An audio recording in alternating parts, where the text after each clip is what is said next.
Hello student, કેમ છો દરેક જણ? મજામાં? હવે 2 થી તે 9 સુધીના ચેપ્ટર આપણે પૂર્ણ કર્યા.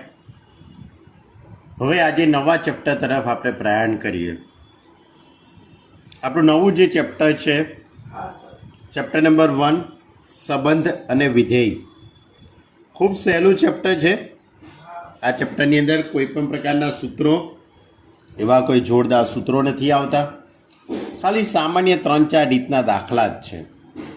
હા, એટલું ખરું કે આની અંદર તમારે થોડીક વ્યાખ્યાઓ છે, થોડીક અમુક બાબતો તમારે યાદ રાખવી પડશે. થિયરિકલ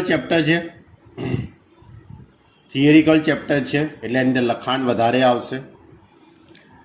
હવે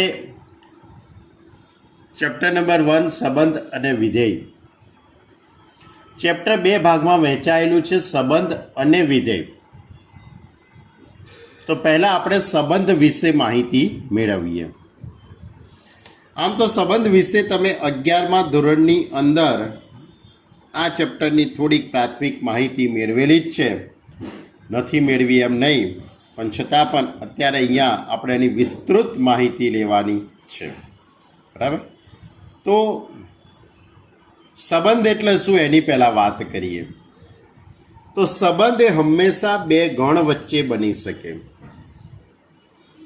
દાખલા તરીકે કોઈ પણ 2 સમુદાય આપણે લેવામાં આવે, ગણ એની અંદર 1, 2, 3 લઉં અને ગણ બીની અંદર ધારો કે 1, 4 અને 9 લેવામાં આવે, તો આ 2 ગણ વચ્ચે સંબંધ મળી શકે છે.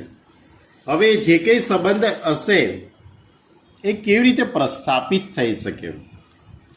કોઈ પણ 2 ગણ વચ્ચે સંબંધ મેળવવા માટે તમારે સૌથી પહેલાં A ક્રોસ B શોધવું પડે. A ક્રોસ B કેવી રીતે શોધાય છે તે આ બધાને ખબર જ છે. 1, 1 પહેલી ક્રમયુક્ત જોડ, પછી 1, 4, 1, 9, પછી 2, 1, 2, 4, 2, 9, પછી 3 આવશે, 3, 1, 3, 4 અને 3, 9. ક્લિયર? આ રીતે A ક્રોસ B પહેલાં શોધાય. A ક્રોસ B શોધાઈ જાય પછી તમારે એના ઉપગણો વિચારવા પડે. તો A ક્રોસ Bના ઉપગણો શોધવા માટેનું સૂત્ર 2n. n એટલે કે A ક્રોસ Bમાં રહેલી ક્રમયુક્ત જોડો. તો A ક્રોસ Bની અંદર 1, 2, 3, 4, 5, 6, 7, 8, 9 ક્રમયુક્ત જોડો રહેલી છે. એટલે 2 ની 9 ઘાત એટલે 512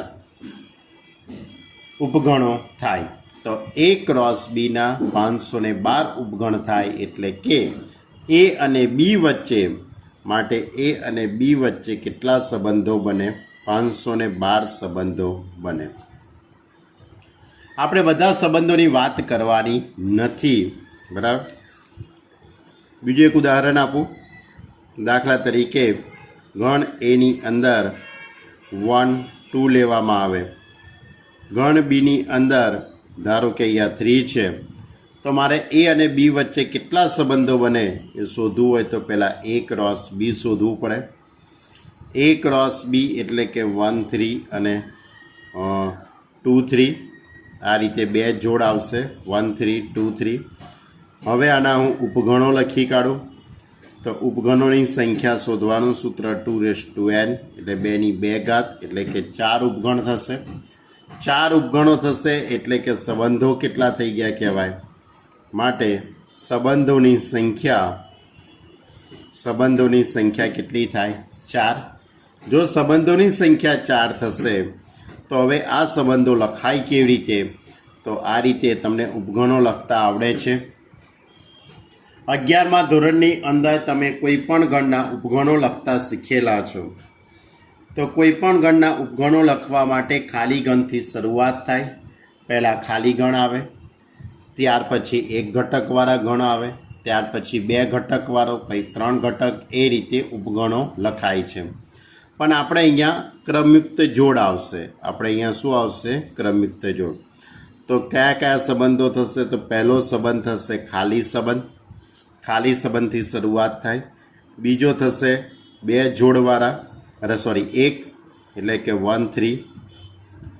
ત્યાર પછી ત્રીજો જે સંબંધ થશે એમાં 2 3, અને જે ચોથો જે સંબંધ થશે એની અંદર બધા જ ઘટકો આવશે 1 3 2 3. ઉપગણો લખતા આવડે છે ને? કોઈ પણ ગણના ઉપગણો કેવી રીતે લખાય યાદ કરો. બસ એ જે ઉપગણો લખવાની જે રીત છે એ જ સંબંધોને લખવાની રીત છે. દાખલા તરીકે એક સિમ્પલ ઉદાહરણ આપું કે ગણ એની અંદર 2 3 2 4 6 લખેલું છે. તો હવે આના ઉપગણો કેટલા થાય? તો આના 8 ઉપગણો થાય. 8 ઉપગણ કેવી રીતે લખતા હતા? પહેલાં ખાલી ગણ, પછી એક ઘટક આ રીતે, પછી 2 ઘટક 2 4 2 6, પછી 4 6, બરાબર. પછી 3 ઘટકો લેવાના એટલે 2 4 6 એટલે તે પોતે, એટલે 1 2 3 4 5 6 7 8, 8 ઉપગણો થઈ ગયા. તો આ જ રીતે તમારી જોડે A ક્રોસ બીની અંદર, આ જ રીતે તમારી જોડે A ક્રોસ બીની અંદર 1 3 2 3, બરાબર. આ રીતે 2 ઘટકો છે. આને એક ઘટક તરીકે વિચારવાનું છે, આને ક્રમયુક્ત જોડ તરીકે વિચારવાનું છે. તો આ ક્રમયુક્ત જોડો 2 થઈ કહેવાય એટલે એના ઉપગણોની સંખ્યા 4 થઈ કહેવાય, એટલે કે એના સંબંધોની સંખ્યા 4 થઈ કહેવાય. તો કયા કયા સંબંધો બને? એક ખાલી ગણ, એક 1 3 આ બીજો સંબંધ, પછી 2 3 આ બીજો, આ ત્રીજો, અને તે પોતે જ એટલે 1 3 અને 2 3. તો આ સંબંધોની એક સામાન્ય મેં તમને માહિતી આપી. આ સંબંધો વિશેની તમે ઘણી બધી વાતો 11મા ધોરણની અંદર કરેલી છે, બરાબર. 11મા ધોરણની અંદર તમે સંબંધ વિશે વાત કરેલી છે. આ સંબંધોની અંદર જે સૌથી જે પહેલો જે ઘટક લખેલો હોય તેને સંબંધનો પ્રદેશ કહેવાય. એને સંબંધનો શું કહેવાય? પ્રદેશ. પછી જે બીજો જે ઘટક લખેલો હોય તેને સંબંધનો વિસ્તાર કહેવાય. અને સંબંધ ક્યાંથી ક્યાં ઉપરનો છે? તો R from A to B પરનો સંબંધ છે, તો બીને સહપ્રદેશ કહેવાય. એટલે 3 શબ્દો વિશે પણ તમે માહિતી મેળવેલી છે: પ્રદેશ, સહપ્રદેશ અને વિસ્તાર. કોઈ પણ સંબંધનો પ્રદેશ એટલે કે પ્રદેશની અંદર આવતી ક્રમયુક્ત જોડોની અંદરનો પહેલો જે ઘટક છે એને પ્રદેશ કહેવાય. બીજો જે ઘટક છે તેને વિસ્તાર કહેવાશે. અને જે કોની ઉપરનો સંબંધ છે, A to B પરનો સંબંધ છે, તો બીજો જે ઘટક હોય એટલે A to B, તો બીને આપણે શું કહીએ છીએ? સહપ્રદેશ. ક્લિયર? તો આટલી વાતો આપણે 11મા ધોરણની અંદર અભ્યાસ કરીને આવેલા છે. ક્લિયર? ખૂબ જ શાંતિથી વિચારજો. સંબંધ એટલે શું? બહુ સહેલી વાતો છે. જો હવે આપણે ચેપ્ટરની શરૂઆત કરીએ.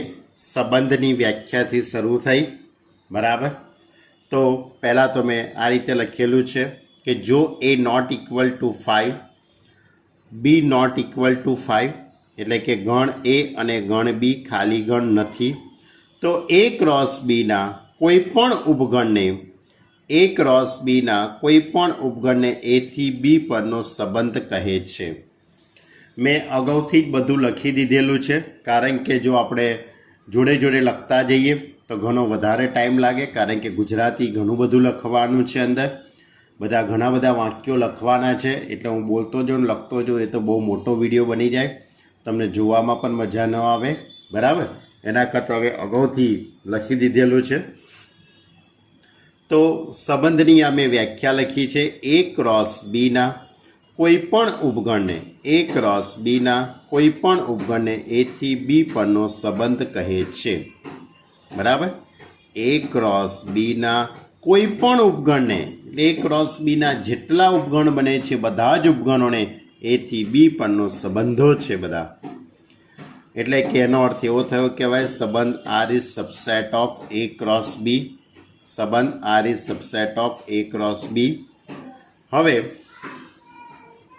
જો A નોટ ઇક્વલ ટુ 5 હોય ધારો કે આપણે એથી બી પરનો સંબંધ બનાવ્યો, પણ ધારો કે એથી એ ઉપરનો જ બનાવવો હોય, જો એ નોટ ઇક્વલ ટુ 5 હોય તો એ ક્રોસ એના કોઈ પણ ઉપગણને એ ક્રોસ એના કોઈ પણ ઉપગણને એ પરનો સંબંધ કહે છે. એટલે કોઈ એક જ ગણ ઉપર તમારે વાત કરવી હોય એટલે આ રીતે, આ ફ્રોમ એ ટુ એ, આ રીતે આ એક જ ગણ પર વાત થઈ. આ ઉપરની જે વાત હતી એ R from A to B એ રીતે હતી, આ રીતે. આ એથી બી પરનો સંબંધ એટલે એ ક્રોસ બીના કોઈ પણ ઉપગણ, અને આ એથી એ પરનો સંબંધ એટલે કે એ ક્રોસ એના કોઈ પણ ઉપગણને એ પરનો સંબંધ કહે છે. એટલે એની ઉપરથી R is subset of A cross એના ઉપગણો. ક્લિયર? હવે જો ગણ એની અંદર n ઘટકો હોય તો, જો ગણ એમાં n ઘટકો હોય તો એ પરના સંબંધોની સંખ્યા 2n ઇન્ટુ n એટલે 2n² થાય. આવું એટલા માટે લખ્યું કારણ કે તમારી જોડે એક સૂત્ર હતું વર્ષો પહેલાં, number of A cross B is equal to number of A into number of B, આ સૂત્ર છે. તો એ જ રીતે તમારી જોડે નંબર ઓફ એ ક્રોસ એનું જો સૂત્ર બનાવવું હોય તો કંઈક આ રીતે બને, number of A into number of A. ગણ એની અંદર n ઘટકો છે એટલે number of A into number of A એટલે n ઇન્ટુ n એટલે n². અને એની ઉપરથી ઉપગણોની સંખ્યા એટલે કે સંબંધોની સંખ્યા એટલે 2n². બરાબર? તો એ રીતે મેં લખ્યું છે કે જો ગણ એમાં n ઘટકો હોય તો એ પરના સંબંધોની સંખ્યા શોધવાનું સૂત્ર 2n². બીજી એક વસ્તુ લખ્યું છે કે સંબંધ એ ગણ હોવાથી તેને બે રીતે, યાદીની રીત અને ગુણધર્મની રીત પૈકી કોઈ પણ રીતે દર્શાવી શકાય છે. સંબંધને દર્શાવવાની બે રીતો છે, યાદીની રીત અને ગુણધર્મની રીત.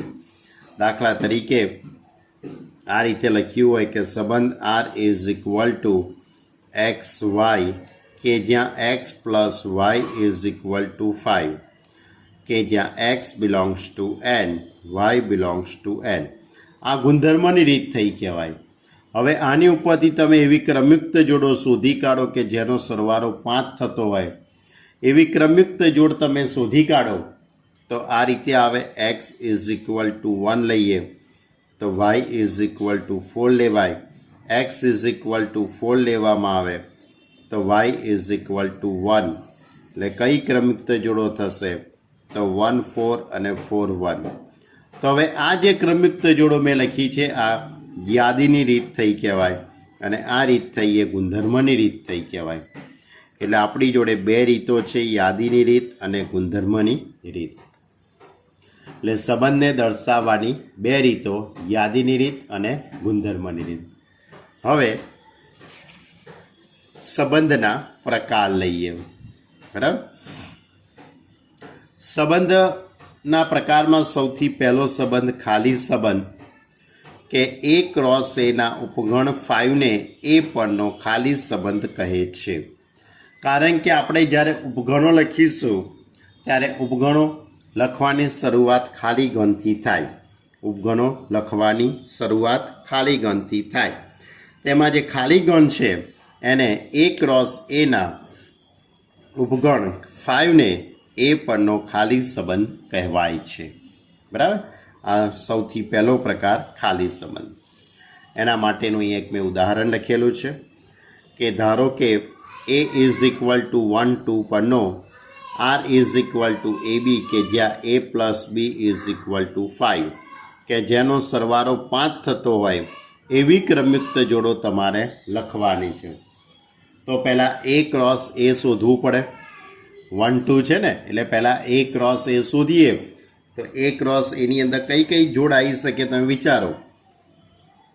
એ ક્રોસ એ તો 1 2 ક્રોસ 1 2, તો આની ઉપરથી શું લખાય? 1 1 1 2 2 1 2 2, આટલી જોડ આવે. હવે આમાંથી તમારે એવી જોડ પસંદ કરવાની કે જેનો સરવાળો 5 થતો હોય. આમાંથી તમે એવી જોડ પસંદ કરો કે જેનો સરવાળો 5 થતો હોય. તો એવી કોઈ જોડ તમને મળવાની નથી, કારણ કે આનો સરવાળો 2 થાય છે, આનો 3 થાય છે, આનો પણ 3 થાય છે અને આનો 4 થાય છે. એટલે એવી કોઈ ક્રમિક જોડ તમને મળતી નથી કે જેનો સરવાળો 5 થતો હોય. એટલે કે આ સંબંધને કયો સંબંધ કહેવાય? ખાલી સંબંધ કહેવાય. તેથી આર એ પરનો ખાલી સંબંધ છે. આર એ પરનો કયો સંબંધ છે? ખાલી સંબંધ છે. બીજો પ્રકાર છે સાર્વત્રિક સંબંધ. સાર્વત્રિક સંબંધ કોને કહેવાય? તો એ ક્રોસ એના ઉપગણ એ ક્રોસ એને એ પરનો સાર્વત્રિક સંબંધ કહેવાય છે. એટલે કે કહેવાનો અર્થ એમ છે કે એ ક્રોસ બી એ ક્રોસ એ ના જેટલા ઉપગણો બનતા એમાંનો એક છેલ્લો ઉપગણ કયો થવાનો? તે પોતે હોવાનો કે નહીં હોવાનો? કોઈ પણ ગણના ઉપગણો ખાલી ગણ સિવાયના, આવું કંઈક વાક્ય આપણે 11મા ધોરણમાં અભ્યાસ કરેલો છે. ખાલી ગણ સિવાયના દરેક ગણને ઓછામાં ઓછા 2 ઉપગણ હોય જ. ખાલી ગણ સિવાયના દરેક ગણને ઓછામાં ઓછા 2 ઉપગણ હોય જ. એક ખાલી ગણ અને તે ગણ પોતે જ. તો એ જ રીતે એ ક્રોસ એના 2 ઉપગણ તો હોવાના જ. કયા? એક ખાલી ગણ અને એ ક્રોસ એ પોતે જ. એટલે એ ક્રોસ એના ઉપગણ એ ક્રોસ એને એ પરનો સાર્વત્રિક સંબંધ કહેવાય છે. એટલે એ ઇઝ ઇક્વલ ટુ 1 2 પરનો સંબંધ R is equal to A B, કે જ્યાં A plus B less than or equal to 4. એવી ક્રમિક જોડ લખો કે જેનો સરવાળો 4 અથવા 4 કરતાં નાનો થતો હોય. એવી ક્રમિક જોડો તમે લખો કે જેમનો સરવાળો 4 અથવા 4 કરતાં નાનો થતો હોય. તો એ ઇઝ ઇક્વલ ટુ 1 2, એટલે પહેલાં એ ક્રોસ એ શોધવું પડે. તો એ ક્રોસ મેં હમણાં જ શોધેલું. એ ક્રોસ એ આવી રહ્યું 1 1 1 2 2 1 2 2. આ મેં એ ક્રોસ એ શોધી કાઢેલું હતું. હવે આમાંથી એવી ક્રમિક જોડો લેવાની કે જેનો સરવાળો 4 અથવા 4 કરતાં નાનો થતો હોય. બરાબર? તો જો 1 + 1 એટલે કે 2, એટલે કે આ સરવાળો કેવો થયો? 2, જે 4 અથવા 4 કરતાં કેવો છે? નાનો. 1 2 3, એ પણ સરવાળો કેવો થયો? 4 અથવા 4 કરતાં નાનો. 1 2 1 3, એટલે એ પણ સરવાળો 4 કરતાં નાનો. 2 2 એટલે 4. તો આની અંદર બધી જ ક્રમિક જોડો આવે છે. આની અંદર તમારી જોડે બધી જ ક્રમિક જોડો આવે છે. એટલે આ સંબંધ ગુણધર્મની રીતમાંથી યાદીની રીતમાં લખીએ તો આની અંદર બધી જ ક્રમિક જોડો આવે છે. તેથી આ સંબંધને કયો સંબંધ કહી શકાય? સાર્વત્રિક સંબંધ કહેવાય છે. આમ તો આપણે જોઈએ તો આ 2 સંબંધો વિશેની વાત આપણે 11મા ધોરણની અંદર કરેલી જ છે. કયો? ખાલી સંબંધ અને સાર્વત્રિક સંબંધ. આ બંનેની વાત આપણે 11મા ધોરણમાં આવી ગઈ છે. હવેની વાત નવી વાત છે તમારી જોડે. સ્વવાચક સંબંધ કોને કહેવાય? સ્વવાચક એટલે કે રિફ્લેક્સિવ રિલેશન. રિફ્લેક્સિવ રિલેશન, સ્વવાચક સંબંધ. તો જો દરેક એ બિલોંગ્સ ટુ એ માટે એ બિલોંગ્સ ટુ આર હોય તો અને તો જ આરને એ પરનો સ્વવાચક સંબંધ કહેવાય છે. હવે એ એટલે કે ક્રમિક જોડોની અંદર રહેલો પહેલો અને બીજો ઘટક સરખો આવવો જોઈએ. એ પહેલો અને બીજો ઘટક બંને સરખા હોવા જોઈએ. એટલે 1 1 2 2 3 3 4 4 5 5 6 6. બરાબર? તો આ જે સંબંધો બને છે તેને સ્વવાચક સંબંધ કહેવાય છે. કહો? સ્વવાચક સંબંધ. ઉદાહરણ તરીકે એ ઇઝ ઇક્વલ ટુ 1 2 પરનો એક સંબંધ આપણે લઈએ. એ ઇઝ ઇક્વલ ટુ 1 2 પરના સંબંધો મેં લખેલા છે. 1 1 2 2. બીજો એક સંબંધ લખ્યો છે 1 1 2 2 2 1. R3 તરીકે લખ્યું છે 1 1 2 2 2 1 1 2. તો અહીંયા આ જે સંબંધ છે તે સ્વવાચક સંબંધ છે, આ સંબંધ એ સ્વવાચક છે, અને R3 આ પણ સ્વવાચક સંબંધ છે. કારણ કે આપણો સંબંધ કોની ઉપર છે? 1 2 ઉપર છે.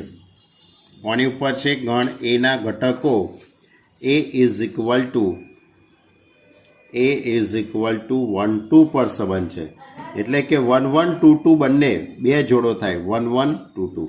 એટલે કોઈ પણ આપણે સંબંધ લખીએ તો એની અંદર આ 1 1 ને 2 2 આવી જવા જોઈએ, તો જ તે સંબંધને સ્વવાચક કહેવાય. બરાબર? આની અંદર આવે છે 1 1 2 2, આમાં પણ આવ્યું છે અને આમાં પણ આવે છે. એટલે R1 R2 અને R3 એ સ્વવાચક સંબંધ છે.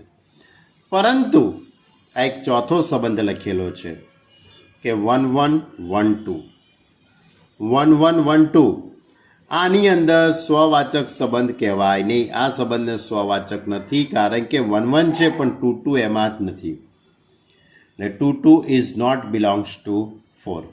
એટલે આ સંબંધ એ સ્વવાચક સંબંધ નથી. પછીનો છે પ્રકાર સંમિત સંબંધ કોને કહેવાય? સંમિત એટલે સિમેટ્રિક રિલેશન. તો જો દરેક ક્રમયુક્ત જોડ AB બિલોંગ્સ ટુ R માટે BA બિલોંગ્સ ટુ R, એટલે AB હોય તો એનું ઉલટું કરીએ એટલે BA થાય, તો અને તો જ R ને એ ગણ A પરનો સંમિત સંબંધ કહેવાય છે. એટલે કે AB belongs to R, this implies and implies BA belongs to R. આ શરતનું પાલન થાય તો R એ સંમિત સંબંધ છે તેમ કહેવાય. તો ગણ A ઇઝ ઇક્વલ ટુ 1 2 પરના મેં અલગ અલગ સંબંધો લખેલા છે. સૌથી પહેલાં તો તમને એક વસ્તુ કહી દઉં કે 1 2 પરના સંબંધો કેટલા હોય, પહેલાં એ તો ખબર છે ને. A ઇઝ ઇક્વલ ટુ 1 2, તો પહેલાં મારે A ક્રોસ A શોધવું પડે. તો A ક્રોસ એની અંદર શું આવે? 1 1 1 2 2 1 2 2. એટલે કેટલી થઈ? 4 જોડો થઈ. 4 જોડો થઈ એટલે સંબંધોની સંખ્યા કેટલી થાય? 2⁴. 2⁴ એટલે 16. એટલે ટોટલ 16 સંબંધો બને. ગણ A ઉપર કેટલા સંબંધો બને? 16 સંબંધો બને. એમાંના હું આ સંબંધો લઈને તમારી જોડે વાર્તા કરું છું, તમને સમજાવી રહ્યો છું.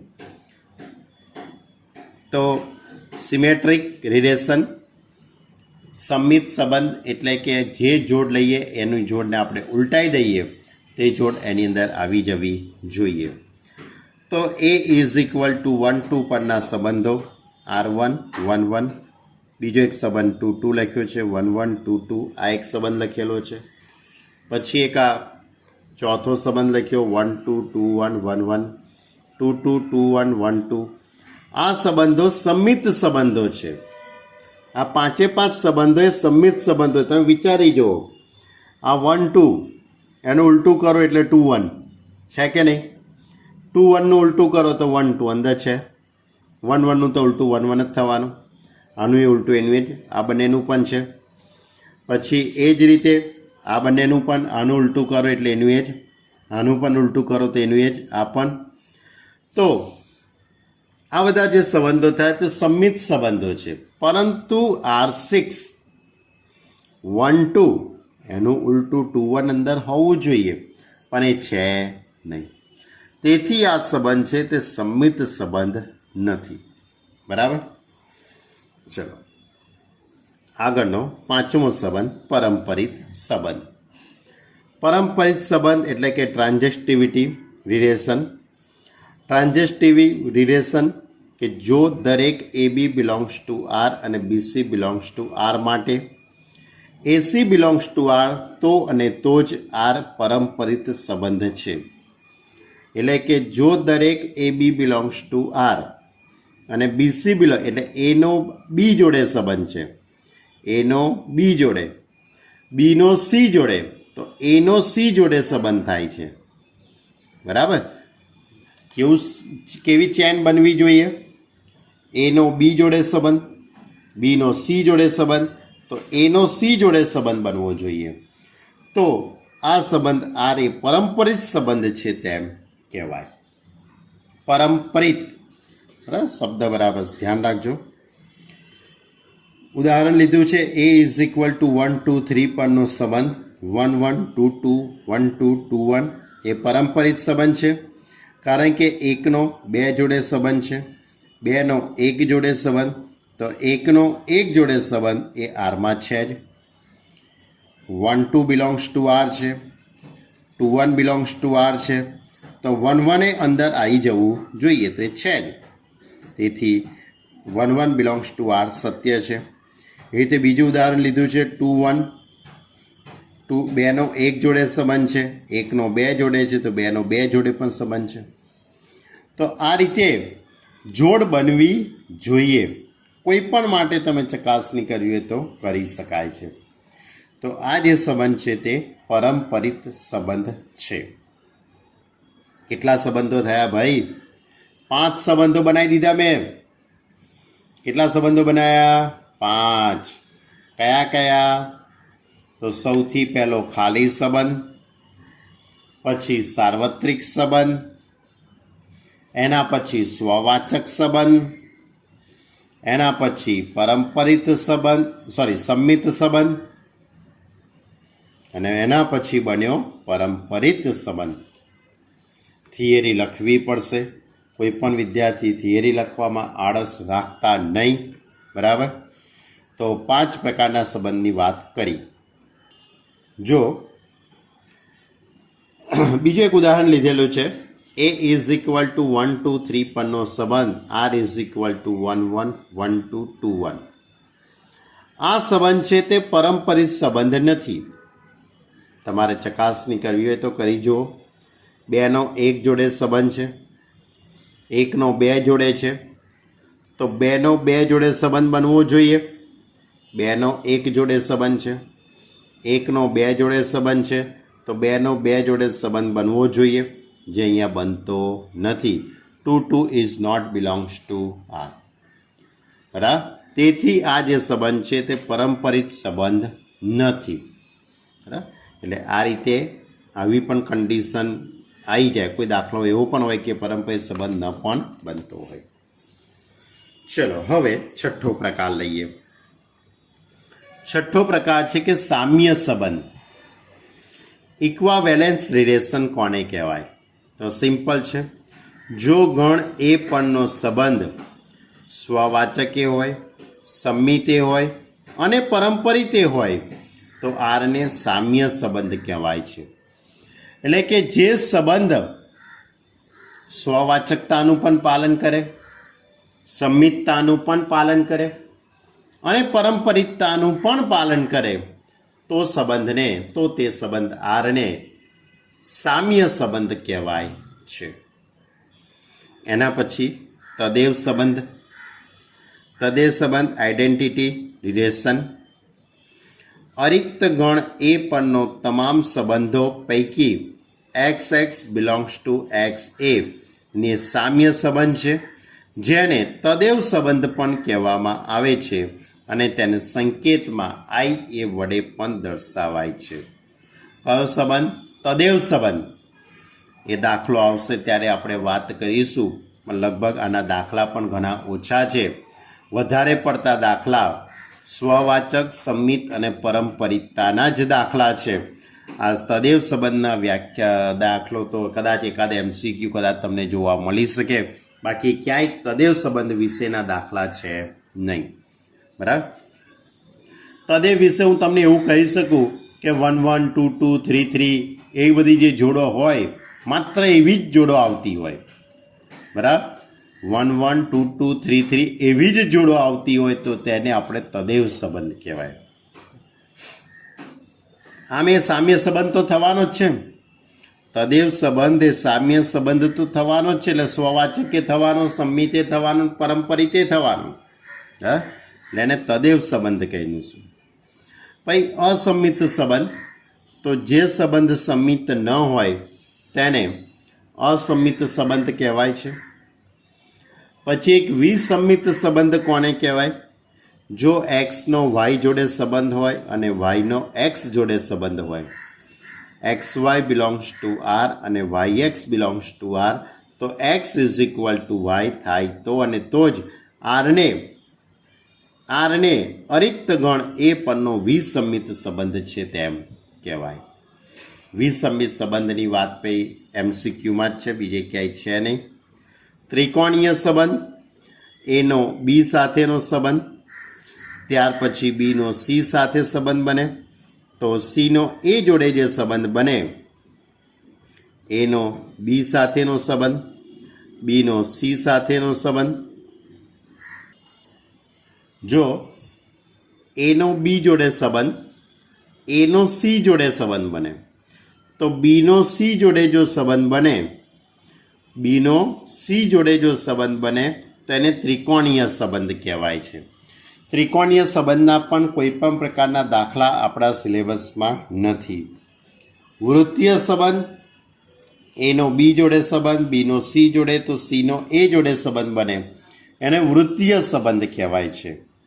એટલે ત્રિકોણીય સંબંધ અને વૃત્તીય સંબંધ આ બંનેના એમસીક્યુ વિશેની વાત આપણા સિલેબસમાં નથી, પણ તમને JEE માટે કામમાં લાગે એટલા માટે મેં અહીંયા લખી દીધેલા છે. બરાબર. અને એના પછી એક ટોપિક આવશે કે સામ્ય વર્ગ એટલે શું. સામ્ય વર્ગો એટલે કે ધારો કે આર એ અરિક્ત ગણ એ પરનો સામ્ય સંબંધ છે. એટલે ટૂંકમાં સંબંધ આર એ સામ્ય સંબંધ બનવો જોઈએ એ સૌથી પહેલી કન્ડિશન. એક્સ બિલોંગ્સ ટુ એના સામ્ય વર્ગને બોક્સ એક્સ વડે દર્શાવવામાં આવે છે. આ જે ઘટક છે આ ઘટકના સામ્ય વર્ગને આપણે આ રીતે બોક્સ એક્સ વડે દર્શાવીએ છીએ. Box X is equal to Y belongs to A, તો વાયનો એક્સ સાથેનો સંબંધ. એટલે કે આ ઘટક જોડે જેટલા ઘટકો આ એક્સ સાથે જે રિલેશન ધરાવતા હોય એ બધા જ ઘટકોથી બનતો ગણ. બરાબર. એને આપણે સામ્ય વર્ગ કહેવામાં આવે છે. સામ્ય વર્ગ વિશેની વધુ પડતી વાતો આપણે જ્યારે દાખલો આવશે ત્યારે કરીશું. ક્લિયર? તો આ હતો આપણો ચેપ્ટરનો સૌથી પહેલો ટોપિક, સંબંધ એટલે શું. બરાબર. સંબંધ એટલે શું અને સંબંધના પ્રકાર. તમારે મુખ્ય 3 સંબંધો અત્યારે યાદ રાખવાના છે દાખલો ગણવા માટે. ફરીથી કહું છું, દાખલા ગણવા માટે તમારે મુખ્ય 3 વસ્તુ યાદ રાખવાની છે. એક, સ્વવાચક સંબંધ. સ્વવાચક સંબંધના દાખલા, એની અંદર બંને જોડ આ રીતે આવી જવી જોઈએ, તેને સ્વવાચક. પછી બીજી રીતના દાખલા આવશે સંમિત સંબંધના દાખલા. એનો બી જોડે સંબંધ એટલે A B belongs to R હોય તો એનું ઉલટું બી એ બિલોંગ્સ ટુ આર થવું જોઈએ, તેને સંમિત સંબંધ કહેવાય. અને ત્રીજા પ્રકારના દાખલા આવશે પરંપરિત સંબંધ. આ 3 પ્રકારના જ દાખલા આપણા સ્વાધ્યાય 1.1માં છે. A B belongs to R, BC belongs to R, તો AC belongs to R. એનો બી જોડે સંબંધ, બીનો સી જોડે, તો એનો સી જોડે સંબંધ થાય. બરાબર. એટલે કે પરંપરિત સંબંધ થયો. અને જે 3નું પાલન કરતો હોય એને સામ્ય સંબંધ કહેવાય છે. બસ 3 મુદ્દા ઉપર આધારિત દાખલા છે, સ્વવાચક, સંમિત ને પરંપરિત. ક્લિયર? આની ઉપર આધારિત આપણું આખું સ્વાધ્યાય 1.1. જો સ્વાધ્યાય 1.1 એમાંનો પહેલો દાખલો, નીચે આપેલા સંબંધો પૈકી પ્રત્યેક માટે તે સ્વવાચક, સંમિત અથવા પરંપરિત સંબંધ છે કે નહીં તે નક્કી કરો. એટલે પહેલો જે દાખલો છે એ સ્વવાચક, સંમિત અથવા પરંપરિત છે કે નહીં તેની તમારે ચકાસણી કરવાની છે. તો પહેલો, ગણ A is equal to 1, 2, 3 up to 13, 14, એટલે 1 થી તે 14 સુધીના સભ્યો ગણ એમાં આવેલા છે. પર વ્યાખ્યાયિત સંબંધ R is equal to XY કે જ્યાં 3x - y is equal to 0. હવે તમારે ચકાસણી કરવાની છે કે આ સંબંધ સ્વવાચક છે, સંમિત છે કે પરંપરિત છે. તો સૌથી પહેલાં તો આ જે સંબંધ છે તે ગુણધર્મની રીતે લખેલો છે, એને આપણે યાદીની રીતમાં રૂપાંતર કરી દઈએ. તો 3x minus Y is equal to 0 એટલે કે Y is equal two 3x થઈ જશે. R is equal to X Y કે જ્યાં Y is equal two 3x. હવે હું એક્સની જગ્યાએ અલગ અલગ કિંમતો મૂકું. શેમાંથી મૂકવાની? ગણ એમાંથી. 1 2 3 4 5 6 7 8 9 10 11 12 13 14 સુધી જાય. તો પહેલાં એક્સ ઇઝ ઇક્વલ ટુ 1 મૂકી દીધા. તો વાય ઇઝ ઇક્વલ ટુ 3 એટલે 1 3 આવશે પહેલી જોડ. એક્સની જગ્યાએ 2 મૂકું તો 3 દૂ 6 એટલે 2 6 આવશે. એક્સ વાય પ્રકારની ધ્યાન રાખજો, પહેલો ઘટક એક્સ અને બીજો ઘટક વાય. હવે 3 મૂકીએ તો 3 તરી 9 એટલે 3 9. 4 મૂકું તો 4 તરી 12 એટલે 4 12. બરાબર. તો 1 3 2 6 3 9 અને 4 12. હવે 5 મૂકીએ તો 5 તરી કેટલા થઈ જશે? 15. પરંતુ તમારે અહીંયા વધુમાં વધુ 14 સુધી જ તમારે જવાનું છે, એનાથી આગળ જવાનું તો નથી જ. કારણ કે તમે જે સંબંધ જે રકમમાં આપેલો છે તે ગણ એ ઉપર વ્યાખ્યાયિત છે અને ગણ એમાં 14 સુધીની સંખ્યા છે. એટલે 5 15 એ પ્રકારની જોડો હવે આની આગળ આવશે નહીં. એટલે ગણ એ ઉપર વ્યાખ્યાયિત સંબંધ આરને આપણે યાદીની રીતે લખી દીધો. યાદીની રીતે લખી દીધો. જો 1 3 2 6 3 9 4 12.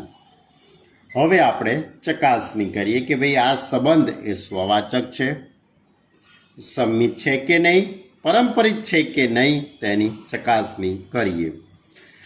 તો સ્વવાચક બનવા માટે 1 બિલોંગ્સ ટુ એ માટે 1 1 ઘટક આવવો જોઈએ. 1 એ એમાં આવેલો છે, 2 પણ એમાં આવેલો છે, 3 પણ એમાં છે. તો 1 1 2 2 3 3 4 4 5 5 6 6 એ બધી જોડો આરમાં આવી જોઈએ, પણ એવી કોઈ જોડ આરમાં આવતી નથી. એટલે પ્રત્યેક એક્સ બિલોંગ્સ ટુ એ માટે X X not belongs to R માટે આર એ સ્વવાચક સંબંધ નથી. ભાઈ પરંપરિતતાની વાત કરું સંમિતતાની. 1 3 બિલોંગ્સ ટુ આર. 1 3 છે. આનું ઉલટું કરો તો 3 1 થાય. તો 3 1 અંદર હોવા જોઈએ, છે? નથી. એટલે 1 3 belongs to R. This implies 3 1 not belongs to R. એટલે X Y belongs to R. This implies Y X is not belongs to R. માટે આર એ સંમિત સંબંધ નથી. હવે પરંપરિતતાની વાત કરીએ. 1 નો 3 જોડે સંબંધ, 3 નો 9 જોડે સંબંધ, 1 નો 3 જોડે સંબંધ, 3 નો 9 જોડે છે. તો 1 નો 9 જોડે સંબંધ બનવો જોઈએ, પણ એ આમાં છે નહીં. એટલે 1 9 is not belongs to R. એટલે X Y belongs to R અને Y Z belongs to R. તો X Z not belongs to R. એટલે આ સંબંધ આર એ પરંપરિત નથી. તો આ રીતે તમારે બધા દાખલાઓનું આખું સ્વાધ્યાય 1.1 એક જ સરખી રીત ઉપર છે. સ્વવાચક, સંમિત અને પરંપરિત. બસ આ ત્રણની જ તમારે ચકાસણી કરતા રહેવાનું છે. ચલો હવે આની અંદર બીજો દાખલો આપ્યો છે. પ્રાકૃતિક સંખ્યાઓના ગણ n પર વ્યાખ્યાયિત સંબંધ r is equal to X Y કે જ્યાં Y is equal to X plus 5 અને એક્સ લેસ દેન 4. એક્સની કિંમત 4 કરતાં નાની. હવે ગણ n પર વ્યાખ્યાયિત છે, તો ગણ એની અંદર તો ઘણી બધી સંખ્યાઓ આવે, તમને બધાને ખ્યાલ છે. તો r is equal to X Y કે જ્યાં Y is equal to X plus 5. પણ એક્સની કિંમત કેવી લેવાની? 4 કરતાં નાની. એક્સની કિંમત હું 4 કરતાં નાની લઉં. એટલે 1 2 અને 3 ત્રણ જ સંખ્યા આવવાની, 1 2 અને 3. તો પહેલાં એક્સની જગ્યાએ 1 મૂકી દઉં તો 6 આવશે. 2 મૂકી દઉં તો 7 આવશે, 3 મૂકું તો 8, એટલે 1 6, 1 મૂકીએ તો 6, 2 મૂકીએ તો 2 7, 3 મૂકીએ તો 3 8, બરાબર. તો આટલી જોડ આવશે. હવે ચકાસણી કરી રહીએ કે આ સંબંધ સ્વવાચક છે. દેખાઈ જ આવે છે કે 1 1 2 2 3 3 4 4 5 5 એવી કોઈ જોડામાં આવતી નથી. એટલે X X is not belongs to N. દરેક પ્રાકૃતિક સંખ્યાઓ માટે X X not belongs to R. માટે આર એ સ્વવાચક સંબંધ નથી. હવે સંમિતતાની વાત કરીએ. 1 6 તો એનું ઉલટું 6 1 નથી. 2 7 એનું ઉલટું 7 2 એ પણ નથી. એટલે બધાનું જ પાલન થવું જોઈએ, આમાં કોઈનું પણ પાલન થતું નથી. એટલે કે પ્રત્યેક X Y belongs to R. This implies Y X not belongs to R. માટે આર એ સંમિત સંબંધ નથી. અન્ડરસ્ટેન્ડ? હવે પરંપરિતતાની વાત. 1નો 6 જોડે સંબંધ છે તો 6નો 11 જોડે સંબંધ થાય, પણ 6નો 11 જોડે સંબંધ થાય એવી કોઈ પણ પ્રકારની જોડ આમાં છે નહીં. એટલે 1નો 11 જોડે સંબંધ થાય તો પોસિબલ થવાનું જ નથી.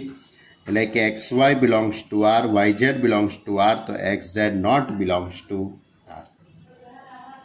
માટે આર એ પરંપરિત સંબંધ નથી. એટલે આ સંબંધ એ સ્વવાચકે નથી, સંમિત પણ નથી અને પરંપરિત પણ સંબંધ નથી.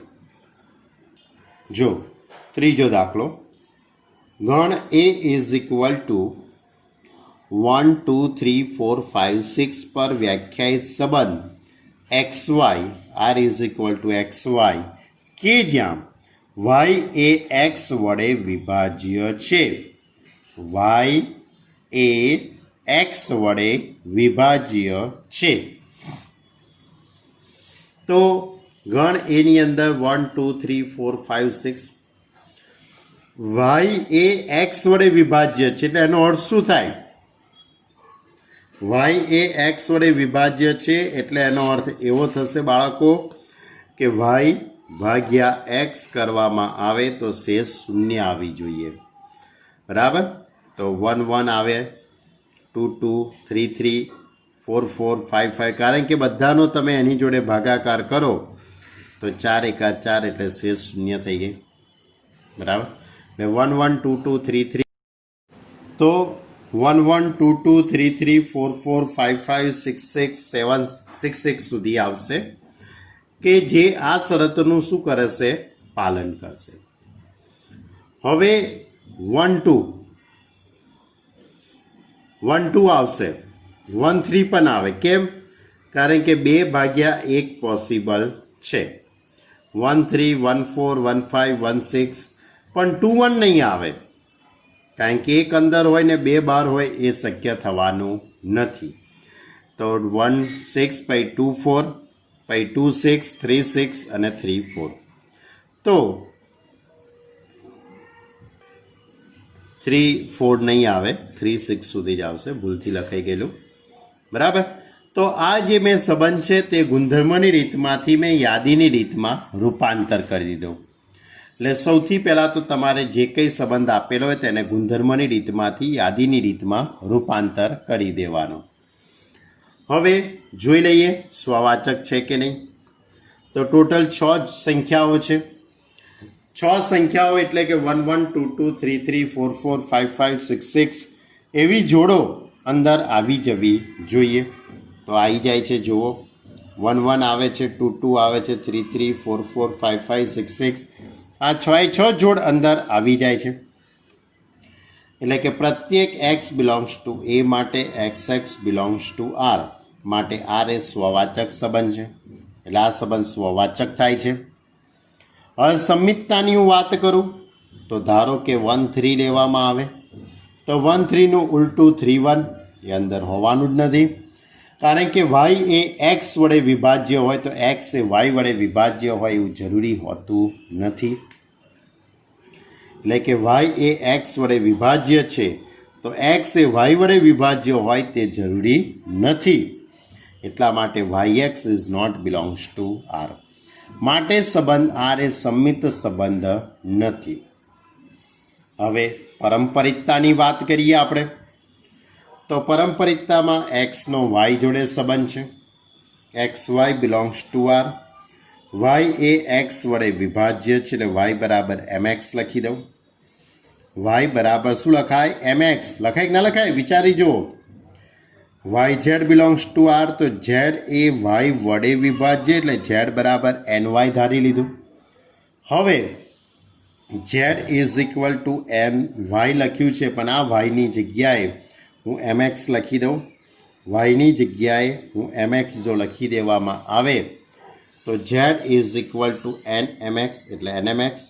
માટે ઝેડ એ એક્સ વડે શું થઈ ગયો કહેવાય? વિભાજ્ય. એટલે એક્સનો વાય જોડે સંબંધ, વાયનો ઝેડ જોડે, તો એક્સનો ઝેડ જોડે સંબંધ બનવાનો જ છે.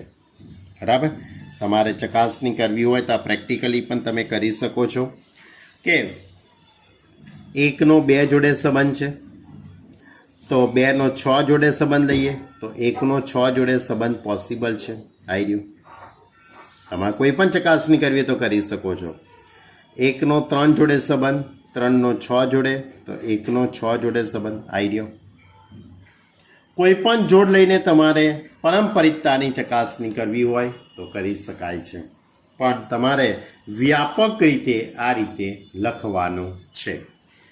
ધ્યાન રાખજો કે લખાણ લખવામાં કોઈ પણ પ્રકારની આળસ રાખતા નહીં.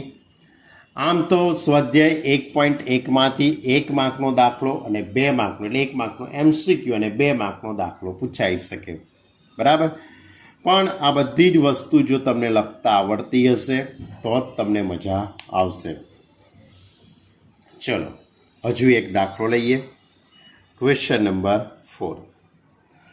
પૂર્ણાંક ગણ ઝેડ પર વ્યાખ્યાયિત સંબંધ આર માટે એક્સ વાય કે જ્યાં એક્સ માઇનસ વાય એ પૂર્ણાંક છે. એટલે એવી ક્રમિક જોડો લખવાની કે જેની બાદબાકી પૂર્ણાંક થતી હોય. તો સ્વાભાવિક છે મિત્રો કે તમે ઝેડમાંથી કોઈ પણ સંખ્યા લેવામાં આવે, ઝેડ એટલે પૂર્ણાંક સંખ્યાઓનો ગણ, એમાંથી કોઈ પણ બે સંખ્યાઓ લઈને એની બાદબાકી કરી કાઢો તે પૂર્ણાંક જ થવાની છે. 1 1 2 2 3 3 1 5 1 6 2 9 કોઈની પણ તમે બાદબાકી કરો, -2 -4 કોઈ પણ ધન સંખ્યા કે ઋણ સંખ્યા લઈને એની બાદબાકી કરવામાં આવે તો એ પૂર્ણાંક સંખ્યા જ મળવાની છે. બરાબર. એટલે બે પૂર્ણાંકોની બાદબાકી તો પૂર્ણાંક જ થવાની છે. તો પહેલાં સ્વવાચકતાની વાત કરી લઈએ. તો પૂર્ણાંક એક્સ માટે પ્રત્યેક પૂર્ણાંક એક્સ માટે આ ઊંધો એ એટલે પ્રત્યેક છો ભાઈ. X minus X is equal to 0 અને 0 તો પૂર્ણાંક સંખ્યા જ છે એટલે X X belongs to R. એટલે 1 1 2 2 3 3 4 4 5 5 -1 -2 -3 -4 આવી બધી જ જોડ આની અંદર આવવાની છે. માટે આ સંબંધ આર એ સ્વવાચક સંબંધ છે. પ્રત્યેક X Y belongs to Z માટે X Y belongs to R. X minus Y belongs to Z હોય તો વાય માઇનસ એક્સ એ બિલોંગ્સ ટુ ઝેડ જ થાય. દાખલા તરીકે 3 - 2 તો 1 1 એ પૂર્ણાંક સંખ્યા છે, પણ એનું ઉલટું કરી દઉં તો 3 - 2 is equal to 1 belongs to Z, અને એનું ઉલટું 2 - 3 -1 એ પણ પૂર્ણાંક છે. એટલે કે a માઇનસ બી જો એટલે X minus Y belongs to ઝેડમાં હોય તો વાય માઇનસ એક્સ પણ બિલોંગ્સ ટુ ઝેડ. એટલે Y X belongs to R. માટે સંબંધ આર એ સંમિત સંબંધ છે. એ જ રીતે પારંપરિકતાની આપણે વાત કરી દઈએ. ચલો પારંપરિકતા. પ્રત્યેક એબીસી બિલોંગ્સ ટુ ઝેડ માટે એ બી બિલોંગ્સ ટુ આર. તો એ માઇનસ બી એ પૂર્ણાંક થવાનું એટલે એ માઇનસ બી ઝેડમાં છે. બીનો સી જોડે સંબંધ તો બી માઇનસ સી પણ પૂર્ણાંક છે એટલે B minus C belongs to Z. હવે આપણે આ બંનેનો સરવાળો કરી દઈએ. બંનેનો જો સરવાળો કરીએ તો A minus B plus B minus C belongs to Z, તો એ માઇનસ સી પણ બિલોંગ્સ ટુ ઝેડ, માટે એ માઇનસ સી એ પૂર્ણાંક છે. એટલે A B belongs to R હોય તથા બીસી બિલોંગ્સ ટુ આર હોય તો એસી પણ બિલોંગ્સ ટુ આર, માટે સંબંધ આર એ પરંપરિત સંબંધ છે. આમ કોઈ પણ પૂર્ણાંક સંખ્યાઓ ઝેડ માટે આપણે આ રીતે સંમિતતા અને પરંપરિતતા અને સ્વવાચકતાની વાત કરી શકીએ. એટલે આમ સંબંધ આર એ સ્વવાચક, સંમિત તથા પરંપરિત છે. ક્લિયર? કેટલા દાખલાની વાત કરીએ આપણે? 4 સુધીના દાખલાઓની વાત કરી. આપણે વાતને અહીં સુધી રાખીએ છીએ, કારણ કે આટલી વસ્તુ તમે ખૂબ શાંતિથી સાંભળજો, કારણ કે કોઈ મેથેમેટિકલ સ્ટેપ નથી, એટલે ખૂબ જ મારી વાર્તાને તમારે સાંભળવી પડશે, મારા સુમધુર સ્વરને તમારે સાંભળવો પડશે. બરાબર? તો ખૂબ જ શાંતિથી સાંભળજો. ન સમજણ પડે તો તમે આપણે જ્યારે લાઈવ મિટિંગ થતી હોય છે ત્યારે તમે મને પૂછી શકો છો. Okay student? તો આટલી સરસ મજાના કેટલા થયા? 4 જ પેજ ચલાયા છે. 5 પેજ અને એક આટલું. બરાબર? આટલું કમ્પ્લીટ તમે ચોપડામાં લખી દેજો. બરાબર? શક્ય હોય તો 2 વાર લખજો, કે જેથી કરી કે લખાણ છે એટલે વધુ લાંબો સમય સુધી તમને યાદ રહી શકે. Okay student? ખૂબ સારી રીતે તૈયારી કરજો. Okay student, by.